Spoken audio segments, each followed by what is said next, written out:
Hello friends, आप सबका स्वागत है आपके अपने चैनल ड्रीम ऑनलाइन स्टडी में। मैट्रिक बोर्ड परीक्षा 2023 के लिए क्रैश कोर्स चल रहा है, जिसमें मैथ के अध्याय 1 के वास्तविक संख्या हम लोग पढ़ रहे हैं। वास्तविक संख्या के कुछ बेसिक इससे पहले वाले वीडियो में हम लोग पढ़ लिए हैं। अब इससे आगे हम पढ़ेंगे। चलिए आगे हम चलते हैं, आगे देखते हैं, पढ़ेंगे हम। इससे पहले विषम संख्या पढ़ चुके हैं, अभाज्य संख्या देखेंगे। अभाज्य संख्या देखेंगे यानी प्राइम नंबर्स। अभाज्य संख्या वे संख्याएं जो स्वयं और एक के अलावा अन्य किसी संख्या से विभक्त नहीं होती, उन्हें अभाज्य संख्या कहते हैं।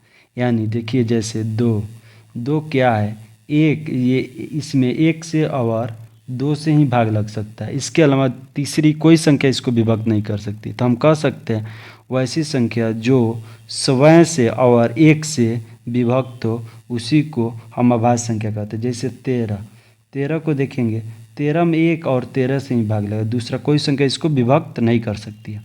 चलिए आगे चलते हैं। असहअभाज्य संख्या, असहअभाज्य संख्या यानी को प्राइम नंबर, जब दो या दो से अधिक संख्याओं में कोई भी उभयनिष्ठ गुणनखंड न हो अथवा जिसका मौसा एक हो, वे एक साथ सहअभाज्य संख्याएं कहलाती है। देखिए, सहअभाज्य संख्या कहलाती है या असहअभाज्य संख्या कहलाती है। जैसे मान लीजिए दो, एगो दो साथ यानी सेट में जब भी रहेगा, जैसे 2 5, 2 5 में इसका जब भी मौसा होगा यानी HCF होगा, एक होगा, इसके अलावा दूसरा कोई नहीं हो सकता। जैसे 4 9, 4 9 का भी HCF एक ही होगा, दूसरा कोई संख्या नहीं हो सकती है। इसको को प्राइम नंबर कहते हैं। चलिए हम आगे चलते हैं, देखेंगे युग्म अभाज्य संख्या। युग्म अभाज्य संख्या ऐसी संख्या है जिनके बीच का अंतर दो हो, युग्म अभाज्य संख्याएं कहलाती है। यानी दो ऐसी संख्याएं, यानी ऐसी अभाज्य संख्या, यानी दो गो ऐसी अभाज्य संख्या हो जिसके बीच अंतर दो हो, युग्म अभाज्य संख्याएं कहलाएगी। युग्म का मतलब जोड़ा, यानी 11 13, 11 13 में दो का अंतर है लेकिन दोनों अभाज्य संख्या है। वैसे ही ले लेंगे 17 19, 17 भी अभाज्य संख्या है, 19 भी अभाज्य संख्या है, लेकिन दोनों के बीच कितना का अंतर है, दो का। वैसे ले लेंगे 29 31, देखिए 29 भी अभाज्य संख्या है, 31 भी अभाज्य संख्या है, लेकिन दोनों के बीच दो का अंतर है। चलिए आगे चलते हैं। अब हम पढ़ेंगे परिमेय संख्या। परिमेय संख्या वे संख्या है जिन्हें P/Q के रूप में लिखा जा सकता है, जहाँ P तथा Q पूर्णांक है। Q = नॉट जीरो परिमेय संख्याएं कहलाती है। परिमेय संख्या को Q से लिखते हैं, जैसे देख लीजिए P/Q के रूप में। देखिए P/Q, P क्या होगा इसमें, अंश, Q क्या होगा, हर। देखिए Q यहाँ क्या बोल रहा है, Q = नॉट जीरो, यानी Q बराबर जीरो नहीं होना चाहिए, तब ये परिमेय संख्या कहलाएगा। 3/8 ये परिमेय संख्या है। Q जीरो यानी जी नीचे का मान जीरो नहीं होना चाहिए।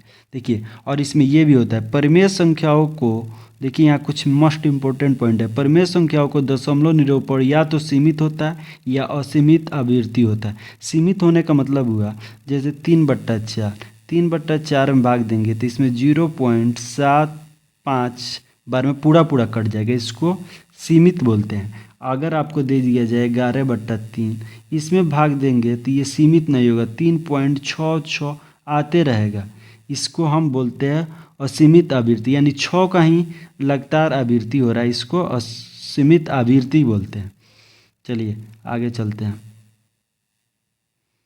परिमेय संख्या वे संख्याएं जिन्हें P/Q के रूप में नहीं लिखा जा सकता, जहाँ P तथा Q पूर्णांक है। Q = नॉट जीरो अपरिमेय संख्या कहलाती है, यानी इसको P/Q के रूप में नहीं लिख सकते अपरिमेय संख्या को। √7 अपरिमेय संख्या है, √13 अपरिमेय संख्या, पाई जो है अपरिमेय संख्या है, लेकिन पाई का मान जो होता है 22/7 वह परिमेय संख्या होता है।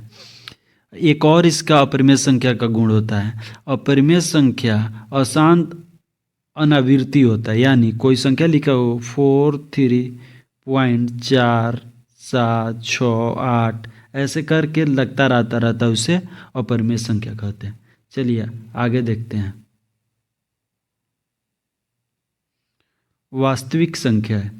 वास्तविक संख्या सभी परिमेय तथा अपरिमेय संख्याओं वास्तविक संख्या कहलाती है। जितने भी परिमेय संख्या और अपरिमेय संख्या होते हैं सभी वास्तविक संख्या कहलाती है। जैसे √3 अपरिमेय संख्या है, 4, 6 ये सब परिमेय संख्या, ये सभी मिलकर वास्तविक संख्या कहलाती है।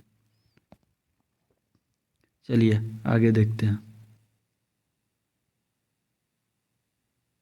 काल्पनिक संख्या।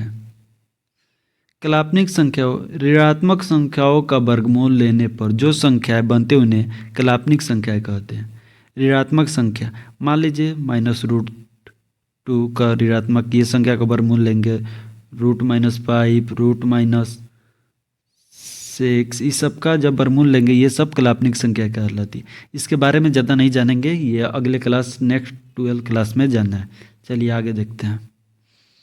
इस डायग्राम के माध्यम से हम समझेंगे कि जो एग्जाम में बहुत से क्वेश्चन पूछे जाते हैं जो बच्चे आमतौर पर गलती कर देते हैं। देखिए ये है नेचुरल नंबर, ये है प्राकृत संख्या, ये है पूर्ण संख्या, ये है पूर्णांक संख्या, ये है परिमेय संख्या।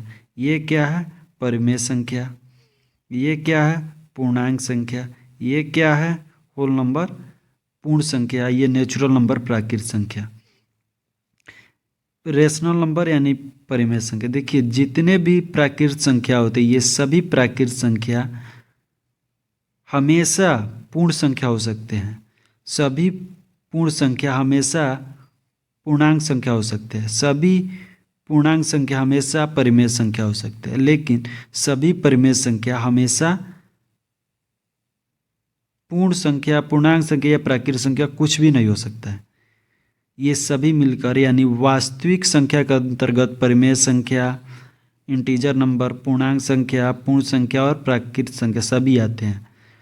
उसी तरह की इधर है अपरिमेय संख्या, इरेशनल नंबर।